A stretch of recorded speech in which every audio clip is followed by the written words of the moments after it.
Welcome back to Good Day. The weather is supposed to cool off some. Yeah, we're going to use these this weekend. Let's hope, though, there's going to be a lot of people doing some serious sweating for a good cause. Yeah, but it'll be for a very good cause, and they'll have access to great music and brews. Chris Heerdegen joins us this morning with why it's so important to row to remember this weekend. So, Chris, good morning. Thanks so much for joining us. Thanks for having me. Loving the purple. Like it again? Yeah, I like it. It So pops. So royal It's color less indeed. purple this year than last year. So. Okay, so tell us about Rowing to Remember. What is this all about? So Rowing to Remember is a campaign that we initiated as part of the Alzheimer Association Longest Day campaign around the 21st of June every year. It came about after my father passed away from Alzheimer's at the age of 72, after diagnosed at 67, so it was fairly early onset. And his father, my grandfather, had Alzheimer's, and my dad's brother also has Alzheimer's. So the next person in line is the one that's having a conversation right now. So I knew I needed to get involved. And I was working at a local gym, and rowing was one of the exercises I was doing. I really kind of took to it, so I was thinking, how can I incorporate rowing and my dad? And that name, the number 72, kept popping into my head, so I'm doing some math. I'm thinking longest day, maybe I'll row all day, which doesn't really have much of a oomph to it. So I said, well, I'll row 7,200 meters every hour for 16 hours. Wow. And you multiply it out, it's 115,200 meters. And nobody really uses the metric system on a regular basis around here, so I divided that by these 1,600 meters in a mile, and it came out to be exactly 72 miles. Oh, wow. So this is special to you. So it had some significance. After looking at the paper, I went, really? I go, this is what we're doing, Dad? So that's how it started, and I got my family members involved right away because my brother owns a small marketing company, and I couldn't do this by myself, so he helped create the logos, a lot of the advertising materials that we use. We did the first year, and we really didn't know what we were doing, just had some local people at the gym that signed up to row along with me. So I have 8 rowing machines. I'm the only one, there's 2 of us that row the entire day. And we try and find people that will row along with us. So every hour we welcome a new batch of rowers in.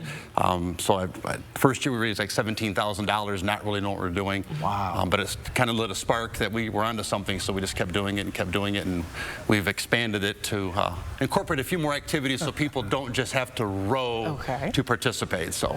Yeah, love that. What are the other activities if I'm not a rower? What else can I do? So if you're not a rower, first thing you can do at 7 o'clock in the morning, we're actually having a yoga. So we're at Forest View Lanes and Temperance and Recreation Center. He has 19 sand volleyball courts, and we're rowing outside always. So we're going to set up some yoga mats outside. There's actually a yoga instructor who's going to do a 7 o'clock yoga class on the sand. Nice. You can participate that way. Emmy's Kitchen, who's a wonderful local baker up in Blissfield, she's bringing Lola, which is her food cart, and she's going to be slinging some fresh baked cinnamon rolls and donuts and other goodies in the morning. If you are there around lunchtime, so from 11 to 1, we have some giant inflatables so the kids can come bounce around, have some fun. And also Storm Norton, who's a Whitmer graduate and UT graduate, played football. He was drafted into the NFL. He's currently in the 2nd year of a contract with the Atlanta Falcons. Nice. He's going to be here from 11 to 1 for a meet and greet, photo op, signing autographs. He's been very generous to us last year, and again this year. He's actually donated a couple of a pair of game-worn cleats, which are emblazoned with all the Alzheimer's logos on it as part of their Cleats for a Cause program. Those are going to be available for our silent raffle. And a game-worn official Falcons helmet with his autograph and 40 other players as well. The most exclusive of those is Kirk Cousins, is an autograph on that helmet. Oh, wow. So we're going to have that as part of our raffle, so that's during the afternoon. And then if you come by in the evening after 4:30, Parallel Universe, a local classic rock trio, they're playing from 4:30 until 6, and then they'll leave the stage, and then Skittlebots take over. Skittlebots will play from 7 until 10 to round out the evening. And in between the band stages, we have these little rubber ducks you'll see in the front. We did this last year. It's a rubber duck drone drop. So the red ducks are sold for $20 a duck. We have 250 of them, and we'll drop them from the drone towards a target in the middle.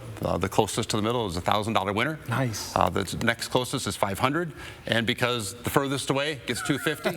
And then while we're clearing those out, we have the silver bling ducks. Those are $50 a duck, and we're only selling 100 of those. Okay. And then we'll drop same prizes. So 2 chances to win. So if you're going to donate some money, you might as well buy yourself a duck, and the ducks can be purchased online. Yeah. Our website, rowing2remember.com, has all the details about all the fun things you can do besides just row. But there are still some rowing slots available. So if you want to do that, you're more than welcome. We'd love I don't want to show everybody off. we'd love to have you. And it's a nice leisurely pace. It's nothing like, it's not a sprint, it's a marathon. So it's nice, a slow, leisurely pace. I don't know. 16 hours seems like a long time to say leisurely pace. Well, let's talk about these donations for a second, because you walked us through your grandfather, your father, your uncle currently. So you're reflecting on yourself now. Yeah. And what could potentially come with this disease that impacts so many people and their families. So this money will go a long way. Yeah. And what exactly will it assist with? So there's been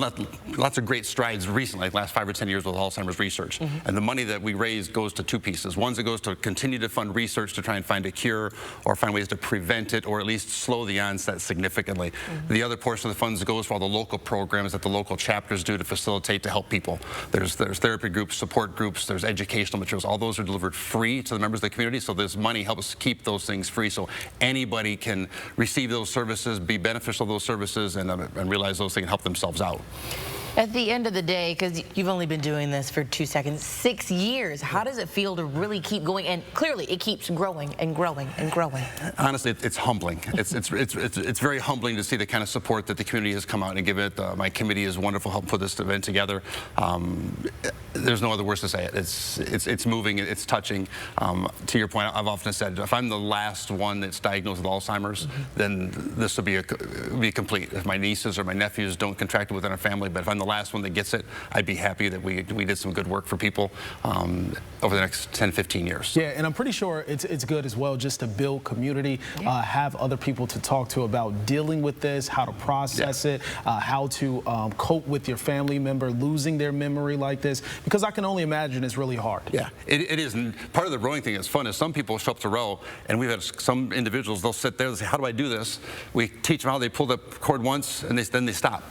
And they just sit and talk about their father or their mother or their grandfather. And that's what we love. As the ones that are there for most of the day, we like to hear the stories, and they just want to vent. They just want to know that there's a community around that disease. Not that any disease is good. They're all horrible and terrible. But they just want to talk about their family members, and that's what we're trying to do, is just build that community, raise some awareness for Alzheimer's. And if we raise some money in the process, that's fantastic. But the event has definitely grown. And selfishly, we've added these events at the tail end to try and build some more energy around us, because after 10 or 12 hours, you're kind of looking for a spark plug. And all of a sudden you have 400 or 500 or 600 people show up and some live music, and that can really carry you through the next couple hours. Yeah, and when and where is this happening? So it's Friday, June 21st. This Friday coming up at Forest View Lanes and Recreation Center in Temperance, Michigan, on Dean Road. So if you've been in a sand volleyball league, you know where he's at. So lots of great food and beverages of all ages. It's a great facility. He's been a great partner for the last 3 years. He's basically said we can have this event there for as long as we'd like, because his mother also died from Alzheimer's. Okay. So I had met him at an Alzheimer's walked at Alzheimer's event, so I reached out to him and he says, great, you can have it here, and it's been a good partnership. We're blessed to have that kind of support from members of the community and the business community as well. Yeah, well, thanks, Chris, and thanks for what you're doing. Truly. Thank you very much. It's a pleasure. Appreciate it. Of course. All right, well, now up next on Toledo's longest running 9 a.m. show, Good Day. Grab a fishing pole and hit the water this weekend. A special outing just for veterans will explain when Good Day returns.